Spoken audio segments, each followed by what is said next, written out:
Hey, I'm upside down. What are you gonna do about it?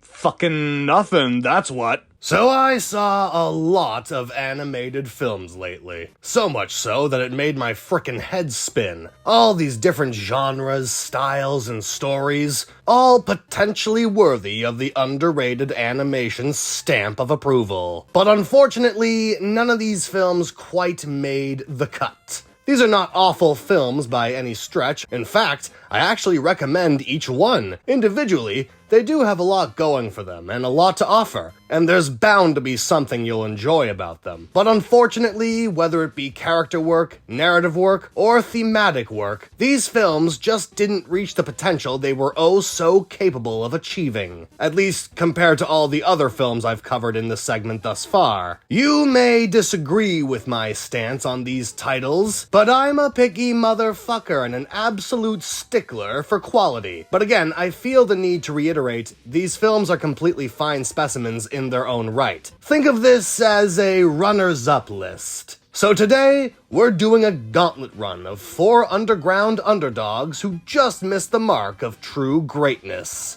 I hope you're sitting somewhere comfortable because we're gonna be here a while. Colorful! This film is extremely rare, out of print, and commands outrageous prices. I managed to get my hands on this Blu-ray in quite exceptional condition because, regardless of quality, I personally love having physical media of obscure animated films. It came out in 2010 from director Keiichi Hara, most known for Summer Days with Ku, Shin-Chan, and colorful. This film is a brutal, uncompromising, at times even uncomfortable, emotionally intense story. And while it certainly has its share of flaws that I will absolutely dissect, this is actually a rather intriguing look into many difficult subject matter involving mental health, family trauma, and suicide. But unfortunately, when it comes to the arc of its main character, there are certain aspects that I believe could have been explored further, especially in the final act. While the themes and subject matter are quite bleak, the overall message and philosophy of this film are extremely optimistic about life. It is hard to get a hold of, admittedly, but if you can, I think it's got enough merits to warrant a recommendation.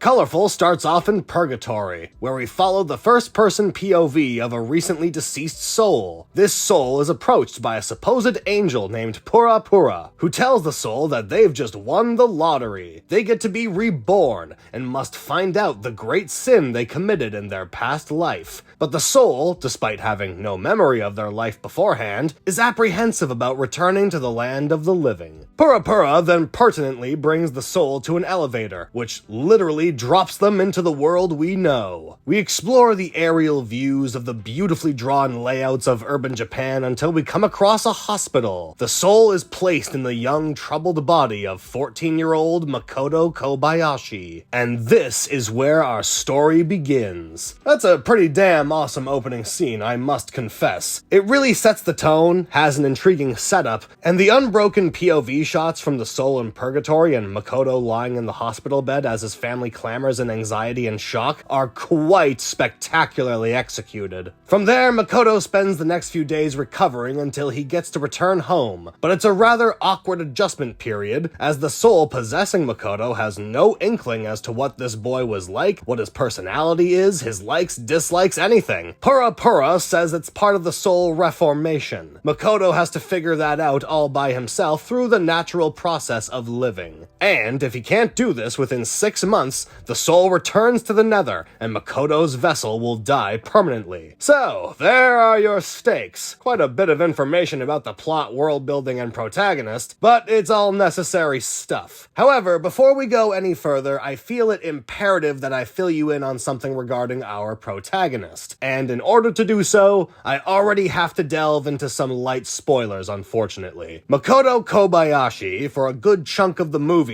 is a frustratingly unlikable asshole. Within the next few days of the story, Makoto finds out some discouraging information involving his family. His mother is committing adultery, and the father has no idea. This creates great resentment in Makoto, and what starts as the cold shoulder and silent treatment devolves into ugly, despicable despicable emotional abuse. Makoto straight up torments his mother and throws her actions in her face constantly. But what endears us to the mother, despite her choices, is that she feels immense shame and guilt for betraying her family, and adamantly pines for Makoto's forgiveness by being the best possible mother she can be. But Makoto is having none of it, and takes every chance to be as big a piece of shit as he can, taking the lowest blows possible. So that's one thing, but the other knock against Makoto is his behavior to one of his classmates, Shoko. Shoko, while definitely eccentric and arguably a bit intrusive, is only looking out for the well-being of Makoto, as she can sense there's something off about him. Makoto gets increasingly annoyed with her throughout the first act, and soon she visits him at his house, and the young teen is so fed up with her that he actually forces himself onto her, pins her down on the bed, calls her ugly, and before anything else can happen, the mother knocks on the door, which prompts Shoko to get the ever-loving fuck out of there. So, yeah, to reiterate, this guy is severely unlikable for a good portion of the film. Not a very endearing protagonist, it looks like. And I'll be honest, I originally hated this character,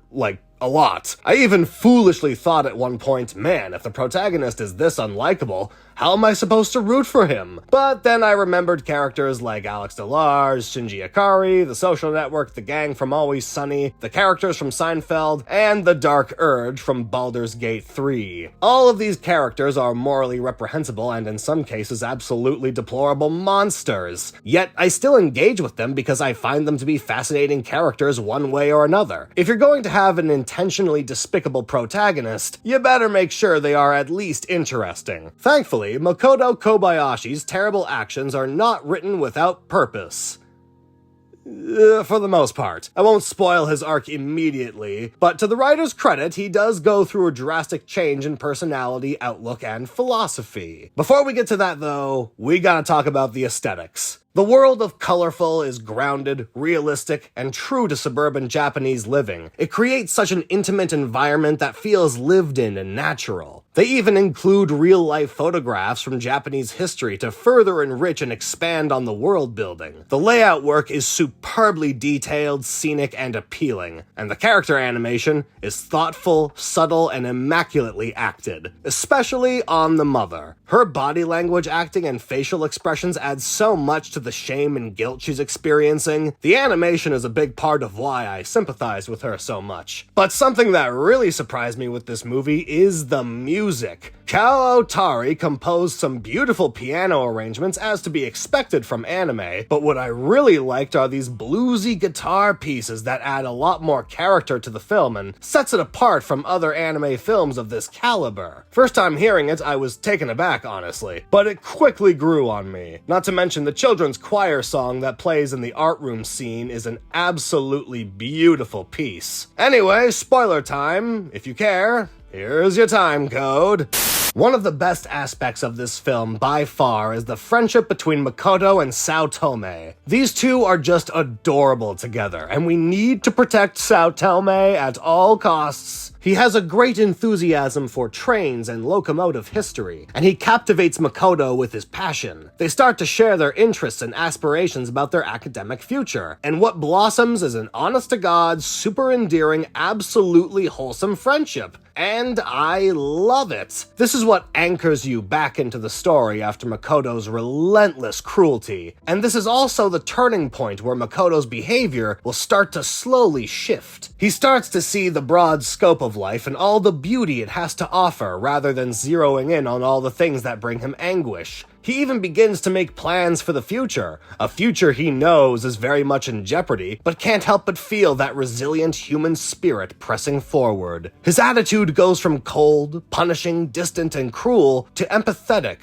vulnerable, and personable. But unfortunately, as good as this arc is so far, it comes to a less than satisfactory peak. Nothing terrible, but dare I say, underwhelming? It all starts with the dinner table scene. His family, well aware of his destructive attitude, does their best to appeal to his interests by recommending an art school, but Makoto reveals he wants to go to the school Saotome is planning on going to. This enrages the older brother Mitsuri, who then unleashes his frustration on his sibling by confronting him with all of his shitty behavior. And he even reveals that he's been postponing his educational milestones so the parents can save extra money for Makoto's academic success, making great sacrifices for his brother throughout the entire film. After this justified takedown of Makoto's behavior, Makoto himself breaks down. Not out of remorse for his actions, but because Saotome is his first friend, and he wants to attend the same school as his first friend. An innocent enough reason, but the film treats this as a big moment for Makoto, as if he's finally doing the right thing, but he never once acknowledges what he's done, said, or even apologizes for said discrepancies. He just cries because he wants to go to the same school as his friend, and they all agree. It doesn't seem like Makoto learned anything substantial from his behavior. Also, before I go any further, quick note, Mitsuri is the MVP of this film. I know I didn't say much about him because this is very much a Makoto movie, but this guy is such a goat for putting his future on hold for the sake of his little brother. Not only that, but he recovered Makoto's knocked out body after he got mugged and rushed him to the hospital. Mitsuri is the goat. The next day at school, Makoto apologizes to Shoko for his actions. Now, granted, at least this time he offered an apology, but again, he doesn't really acknowledge why what he did was wrong. And I think this was a huge missed opportunity for the character writing because it could really show that Makoto reflected on his past actions and wants to change. And this is what I meant by saying the character writing doesn't quite reach its full potential. If Makoto had, say, an ego death akin to Grace Monroe from Infinity Train, being confronted with all of his shitty actions and words and growing from it, I think that really would have solidified this movie as truly great. But we never get such a thing. And as such, the movie feels like it's missing a key ingredient. And finally, Makoto meets up with Pura Pura on the school roof to have one last revelation. Now, as much as I like this ending, this also contains another flaw with the movie. So it's revealed that Makoto's sinful action in his past life was, and I'm pretty sure this is obvious to anyone paying attention, he killed himself. And we get a nice montage of him remembering an abridged series of events that led to him committing this act. So, once Makoto's soul made it to purgatory at the beginning of the film, the almighty creator and Pura Pura wanted to see if they could reform a soul in the same body even after it's been voluntarily disposed of. So a really roundabout way of saying near-death experience. But my biggest gripe is that they refer to Makoto's act of suicide as a sin. That kinda doesn't sit right with me. Like, I get what the movie's trying to say. Suicide is not the way to go, and you owe it to yourself to live your best life. That's fine. I'm okay with that. I just think this sin aspect could have been handled a tad better, considering that suicide is a very sensitive subject, and to just callously refer to it as a sin seems insensitive at best. Not only that, but this so-called twist with Makoto's soul actually possessing himself the whole time is pretty predictable. Like, it's not a very surprising reveal, and I'm pretty sure anyone will be able to figure it out within minutes of starting the film. In that regard, it's a pretty weak narrative crutch. It's very obvious, and even calling it a twist feels too generous. Another flaw with the film is one concerning the side character Hiroka. She's the object of Makoto's affection, though honestly, that doesn't go anywhere. It's revealed at one point that Hiroka is being groomed by an adult providing her with money, a dismal reality that shatters Makoto's heart. He tries to save her from this terrible fate, but she's grown to accept these horrid conditions and distracts herself with frivolous materials she can buy with his money. Then, we don't get anything with her for the majority of the film until the art class scene where she bears her pain and anguish to Makoto. Now, here's the thing, the scene itself is thoughtfully written and well executed, but the emotional deliverance with Hiroka's turmoil is not only built up poorly, but the scene ends as abruptly as it starts, and we never, I repeat, never see Hiroka again. So I have to wonder, what was even the point of having her in the story? She's very inconsequential. The only reason I can see her inclusion being necessary is that she does support the themes of emotional complexity. The film makes many speeches about how humans are made up of many colors and facets that all contribute to our flaws and merits. They make us imperfect, but worthy all the same. I very much identify with that theme, and I appreciate its consistency with the narrative and characters, but Hiruka is an area of fat that needed to be trimmed for storytelling efficiency's sake. Anyway, that's pretty much it for flaws and spoilers and flop doodles. Let's wrap this one up. So yeah, colorful. It's not the best script ever, it's got its fair share of warts and blorts, but I still recommend it. It's admittedly not the kind of movie you just pop on whenever you want. It's very long, very uncomfortable, very uncompromising, and by no means an easy watch. You really have to be in a certain mood for it. This film may not reach the same heights as your average Ghibli or Mamoru Hosoda production, but it's in the same vein as those films, and it's got a lot of confidence behind it. It's an admirable film, one that deserves at least one viewing. I can't guarantee you'll like it, but you may get something out of it. And, let's see, let's on to the next one.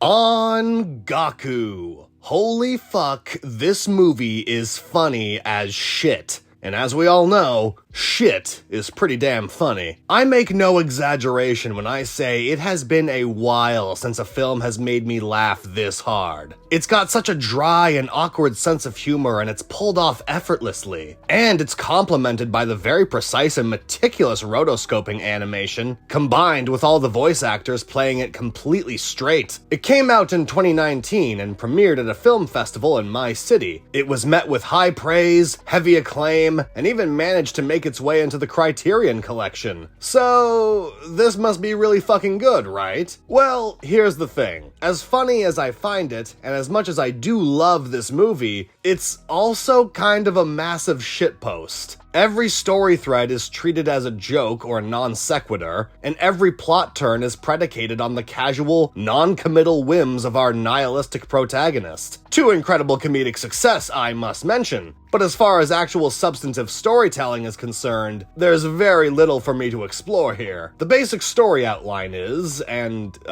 spoilers, I guess, but this is not really a movie you can spoil. Kenji, a carefree so-called delinquent, decides one day that he wants to start a band with his friends. Only one problem: they absolutely blow. But does that stop them? Hell no. In fact, everyone thinks they're awesome. But then, Kenji doesn't want to be in the band anymore because I don't know. That's just kind of how he operates. But the other members want to sign up for the Battle of the Bands. And soon, after doing pretty much nothing for the majority of the film, Kenji comes around and joins the band again, playing the recorder this time. And that's it.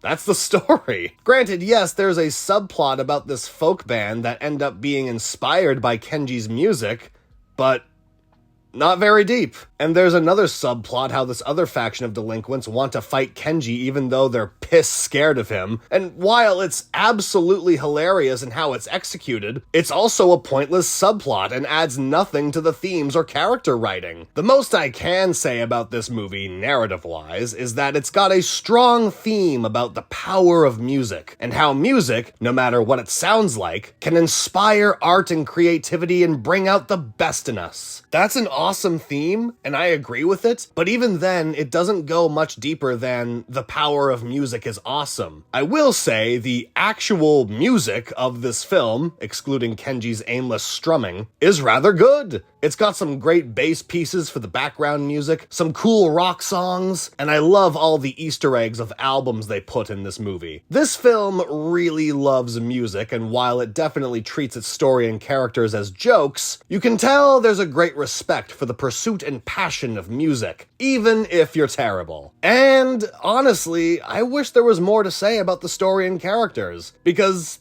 to be frank, This shit is more shallow than a puddle. Kenji, like I said before, is a true nihilist. Not like a Rick Sanchez nihilist. I mean, like, this guy doesn't give a fuck about anything. Like, you could tell him his dog died and he'd be like, okay. And even though he does find the power of music at the end, he gives up on it again in the epilogue.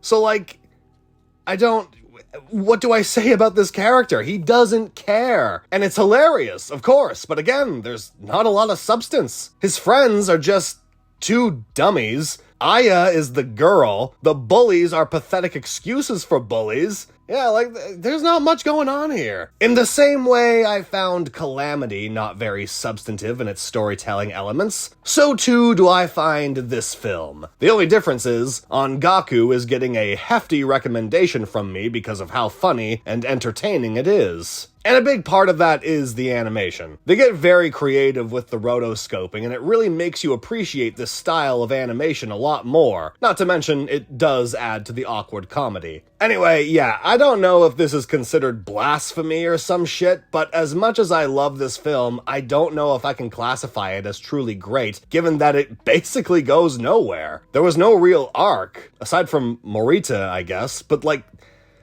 look, I like it, but it's not the best, okay? I'm trying to be charitable here, but the movie is not giving me much to work with. I recommend it. You'll probably find it funny.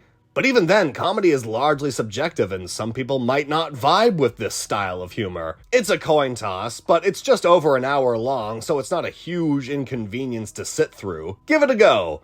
Maybe you'll like it. I don't know. Anyway, there's another movie on the list we gotta get to, so let's just get to that. I give on-gaku a slippery frog out of a baker's dozen. Felidae, a movie about silly cats doing silly things. No, but seriously, this movie is quite fucked up and not for children at all. This 1994 German obscurity is a savage, ultra-violent sleuth story about a series of gruesome cat murders. The imagery is shocking, gory, and visceral, and I dare not show a wink of the violence because 1, YouTube, and 2, I have good taste and you're here to relax and I'm not gonna show you bloody images of dead cats. As a result, depending on what you can stomach, this may not be the movie for you. This is one of those case studies where it starts off good, does a fantastic job building intrigue and rising action, but by the end it starts spoon-feeding you information scene by scene through deplorable amounts of exposition, and the whole mystery-solving aspect of the film loses any kind of momentum it was gaining, which is unfortunate because this film is one of the most sought-after titles in the animation medium. In fact, just recently, it got a restoration re-release, and I actually saw it for the first time at a local historical theater that plays old obscure films like this. All this notoriety, praise, and recognition for a movie that, while certainly worth watching and discussing, isn't quite as compelling as it wants to be. So, without further ado, let's dissect the good, the bad, and the grotesque of Felidae.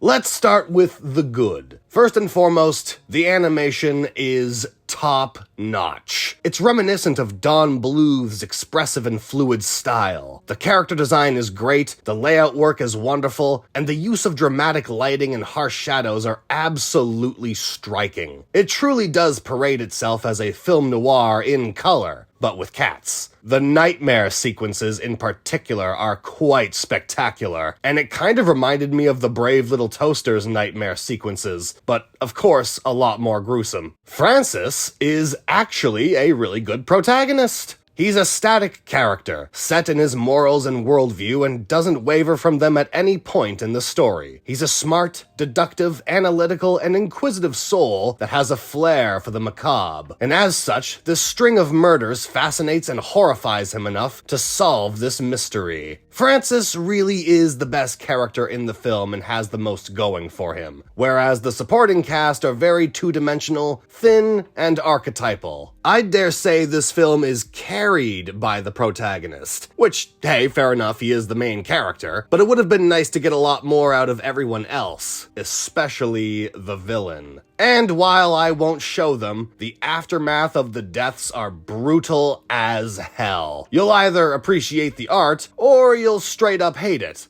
which is understandable. And I guess this leads us into the bad, which includes spoilers. So, time code. Don't put it in your butt.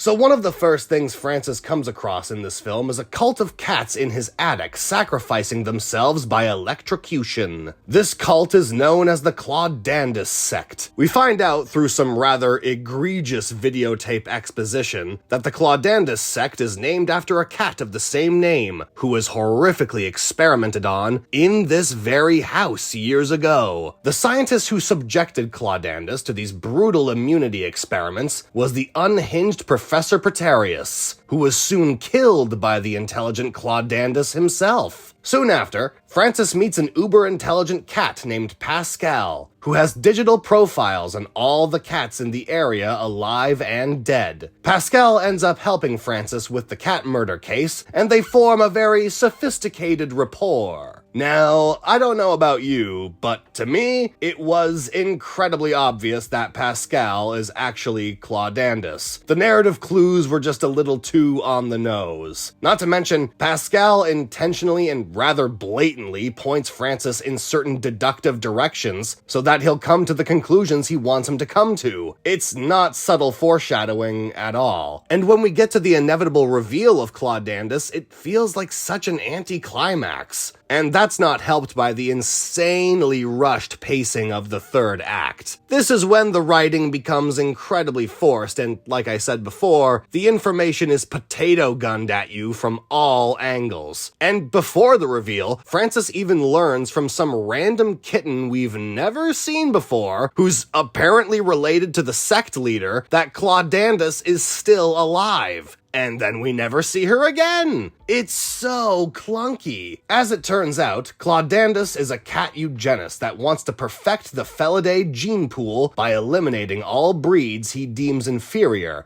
and preserving a pure bloodline. And while the reveal, themes, motive, and clues are all consistent and logically sound, I also found them to be a little too obvious. And as such, the finale left me perfectly whelmed. But hey, predictable or not, I do appreciate the consistency. I even appreciate the last line Claudandus has and the last line Francis says to Bluebeard before he dies. Claudandus's parting words are, "Look at me now, Francis.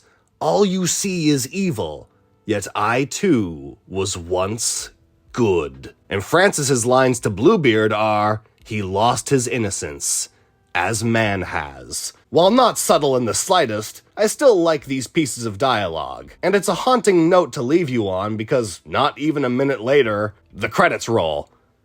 Yeah, the ending is pretty abrupt, but poignant nonetheless. Another flaw with the film involves this side character, Felicity, a blind cat that Francis immediately feels empathy and romantic attraction to. But not even 10 minutes later, she gets killed off screen, and despite the shocking imagery, I think if you really wanted her death to hit harder, there should have been an extra scene or two with her so we got to know her more, making her death all the more gut-wrenching. But instead, the film relies solely on the violent image of a decapitated cat to get a rise out of you. It's a weak character payoff for sure. And this leads to an overall problem I have with the film. I think it's too short for its own good. If the movie were, say, I don't know, a half hour longer, I think that would have given it just enough time to properly set up and pay off its storytelling elements. But as it stands, it all feels a little too crammed and short for time. Oh, and this next part isn't a flaw, but I don't know where else to put this. So if you know this movie, you know of the infamous cat sex scene. And boy howdy, these cats sure do fuck. In fact, they fuck multiple times, but we only see round one. Not since Splice have I dreaded a sex scene so much. And you know what kills me is that this is really well animated, like they did their homework.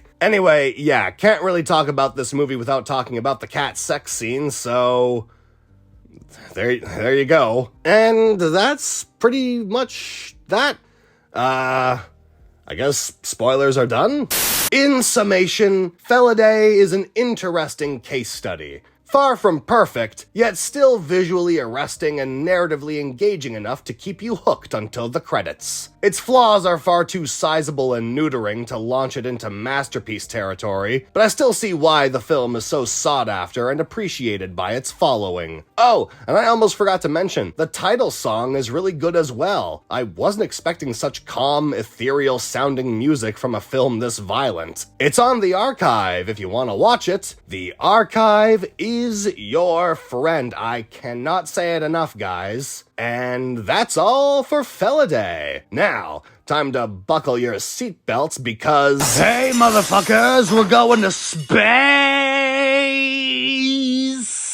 Night on the Galactic Railroad. My God, that's an awesome title. I really like that title. Holy shit. And when I say holy shit, I mean the most almighty of shits. This movie is highly regarded as a timeless classic, a cult classic, an 80s anime classic, and just a classic all around. And while I definitely see how it's earned that status, I also think this is a very awkward movie. Its stilted dialogue, bloated pacing, and wooden acting make for a labored viewing experience. And don't get me wrong, this film has some exceptionally effective moments. It's even got some interesting character work. But the overall direction is very ungraceful and bunglesome. And we shall dissect all of that, covering the good and the bad. And don't worry, unlike the last Cat movie, this one isn't violent or unpleasant at all. It's perfectly child-friendly, and despite the slow burn test of patience, it's well worth a viewing. So, all aboard this choo-choo train and let's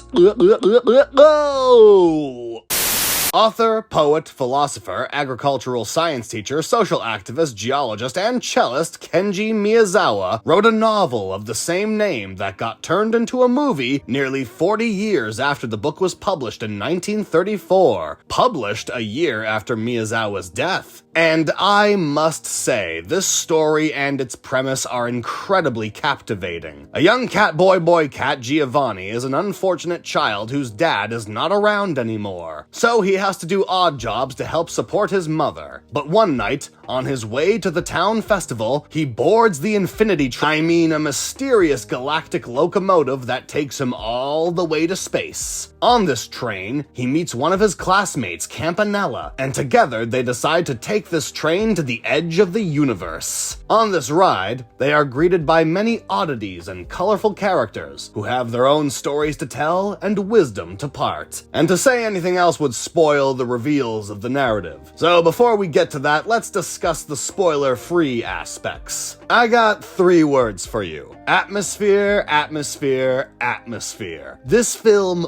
oozes a foreboding, ominous, haunting tone, which is punctuated by the art and sound direction. Most of the film is shrouded in pitch black darkness, and there are long, lingering sequences that have absolutely no sound or music to them whatsoever. And when there is music, it's very melancholic and somber. This creates a rather strange and otherworldly feeling that stays with you even after the film's done. Now granted, sometimes it's a bit much, to a point where it becomes a legitimate pacing issue. The film is slow as fuck, and it has no hang-ups about taking its sweet-ass time through the middle portion especially. This actually makes sense given that in the original manuscript for the book, the middle part was never fully finished, but published regardless. Still, I would say this is one of the biggest problems with the film. It seriously doesn't need to be this bloated. And I swear, on repeat viewings, it feels like it gets longer and longer. It's so drawn out. But I digress. Our 2 main characters, Giovanni and Campanella, while not the most complex characters ever, are still effective in their simplicity. Giovanni is a wide-eyed innocence that is eager to see the universe, but has yet to experience the broad scope of life, and as such, is naively optimistic and only sees the good in everything. And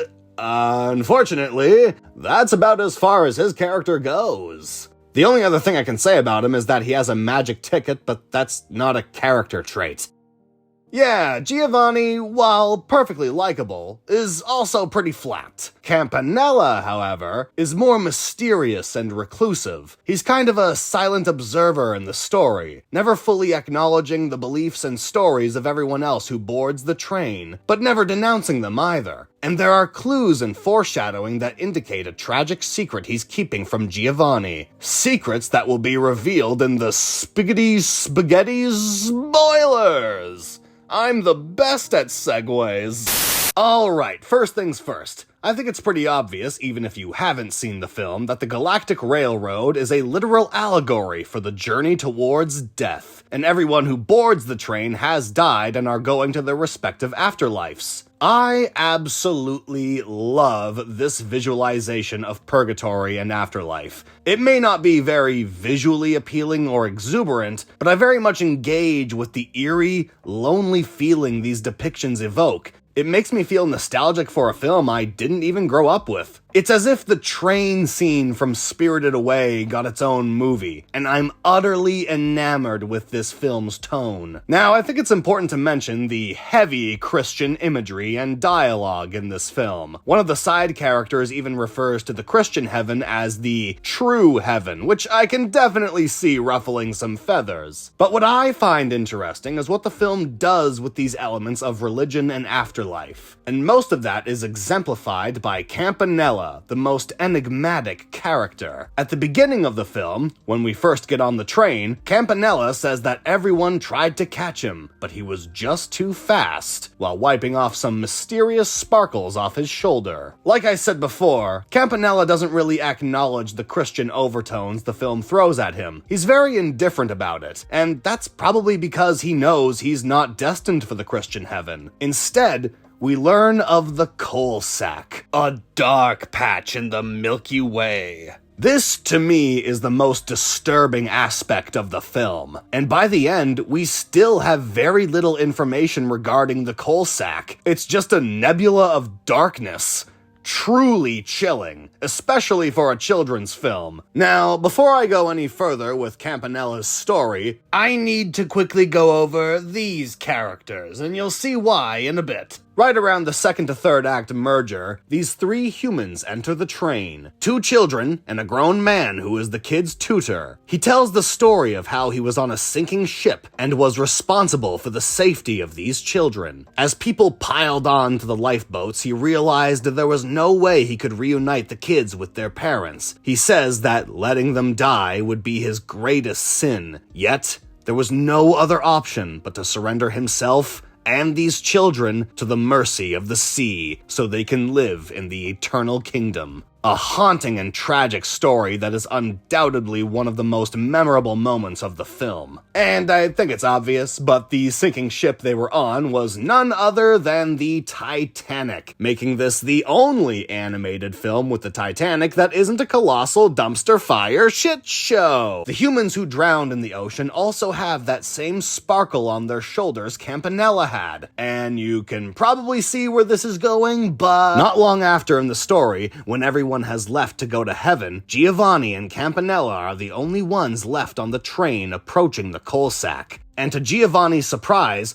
Campanella starts to flee the train, closing each car door behind him before making it out to the end of the car. He says farewell to Giovanni and walks off into the all-encompassing darkness. And all Giovanni can do is cry out his friend's name in anguish. At this point, Giovanni returns back home from his out-of-body experience. He makes it to the town square where he finds out that Campanella has tragically drowned in the river trying to save another kid. And that links the sparkle the humans and Campanella had in the movie. They both died in the water. Giovanni ends the film saying that he knows Campanella is out there at the edge of the universe because they were together on the Galactic Railroad. The film may be awkward, bloated, and stilted, but god damn does it have some memorable, melancholic, and mesmerizing moments. And these moments really do make the film worth watching. Campanella's story is easily the best part of this movie, and the more I watch it, the more I'm always keeping an eye on him, trying to extrapolate more about his character. Anyway, that's pretty much that for that. I don't think I have anything else for this movie, and I've kept you here long enough. Let's wrap this one up.